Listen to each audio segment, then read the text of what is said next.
Sidang pra-peradilan Peggy Setiawan, tersangka dalam kasus pembunuhan Vina Eki akan digelar Senin esok di Pengadilan Negeri Bandung. Menanggapi sidang pra-peradilan, keluarga Peggy Setiawan optimistis bahwa hakim akan mengabulkan gugatan yang diajukan.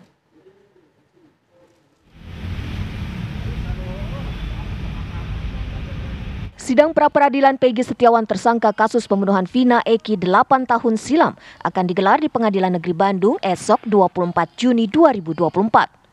Keluarga Peggy Setiawan yakin bahwa hakim sidang pra-peradilan akan mengabulkan gugatan yang diajukan.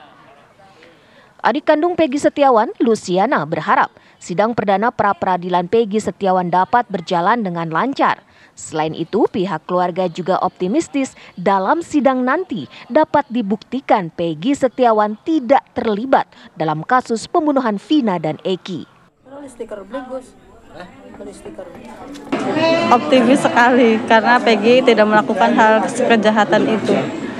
Berarti optimis bakal menang di sidang pra-peradilan? Optimis banget. Ya, semoga sidangnya lancar.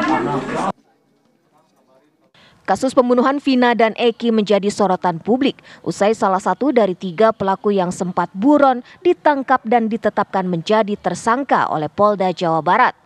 Sementara itu kemudian polisi menganulir 2 nama terduga pelaku yang sempat menjadi daftar pencarian orang. Belakangan sejumlah saksi bermunculan memberikan keterangan seputar peristiwa yang terjadi, termasuk rekan kerja dan keluarga tersangka Peggy Setiawan yang menyatakan bahwa Peggy tidak terlibat dalam kasus ini. Dari Cirebon, Jawa Barat, Ervan Septiawan, TV One mengabarkan. Sidang pra-peradilan tersangka kasus pembunuhan Vina Eki, Peggy Setiawan akan digelar hari Senin di Pengadilan Negeri Bandung, Jawa Barat. Pengacara Peggy telah menyiapkan berkas dan dokumen yang akan dibawa dalam persidangan pra-peradilan besok.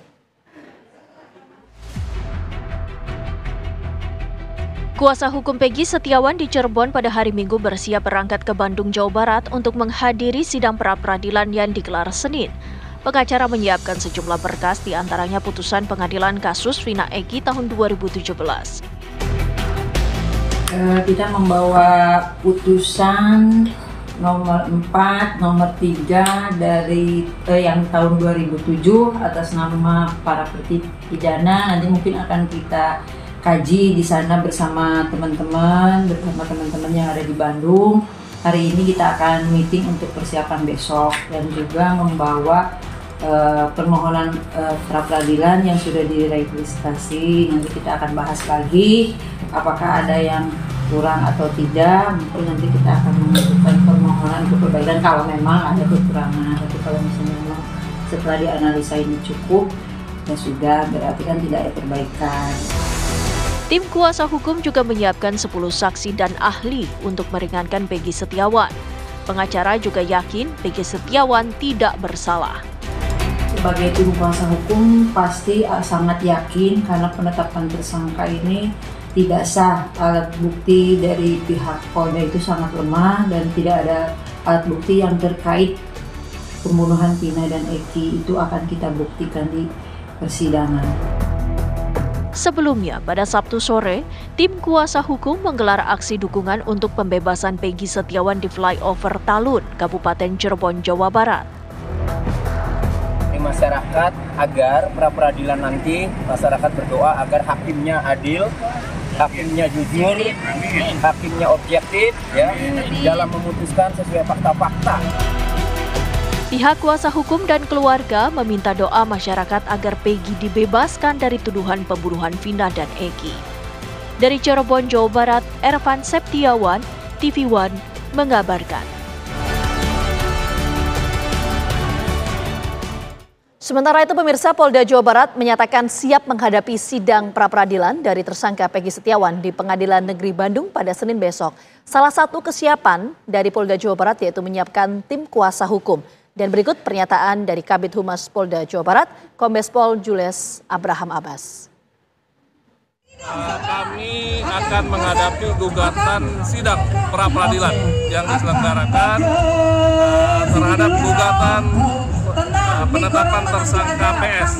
Tentu kami telah menyiapkan tim dari kuasa hukum Polda Jawa Barat. Sejauh ini kami sudah berkoordinasi juga dengan pihak pengadilan terkait dengan waktu pelaksanaan dari sidang pra-peradilan. Ya, pemirsa, Kapolri Jenderal Listio Sigit Prabowo mengakui jika pembuktian awal penanganan kasus pembunuhan Vina dan Eki tidak didukung dengan metode scientific crime investigation. Kapolri pun menegaskan pentingnya pengusutan perkara dengan metode scientific crime investigation. Pernyataan tersebut disampaikan oleh Wakapolri Komjen Pol Agus Andrianto saat menyampaikan arahan Kapolri dalam pidato sambutan penutupan pendidikan dan wisuda sarjana ilmu kepolisian STIK PTIK.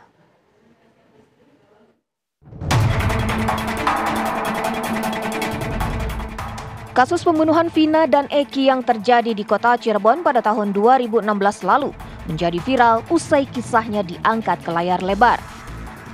Kasus ini juga mendapat sorotan publik usai salah satu dari 3 pelaku yang buron berhasil ditangkap Polda Jawa Barat.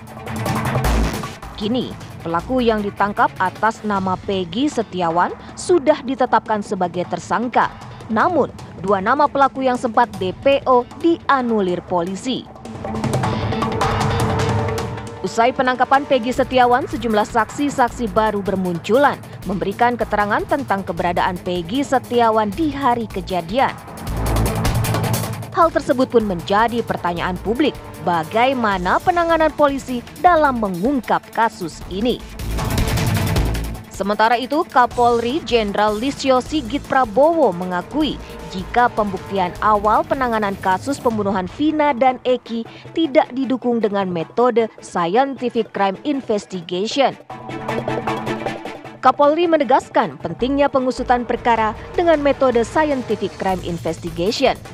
Pernyataan tersebut dibacakan Wakapolri Komjen Pol Agus Andrianto dalam pidato sambutan pada acara penutupan pendidikan dan wisuda sarjana ilmu kepolisian STIK PTIK dalam amanatnya tentang profesionalitas penyidik.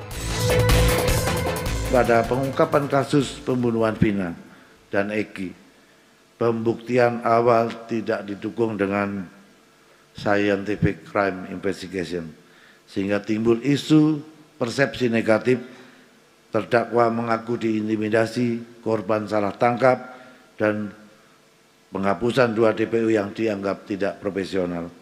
Oleh karena itu, lakukan penegakan hukum secara transparan dan dapat dipertanggungjawabkan melalui penyidikan berdasarkan scientific crime investigation untuk mengungkap suatu perkara pidana.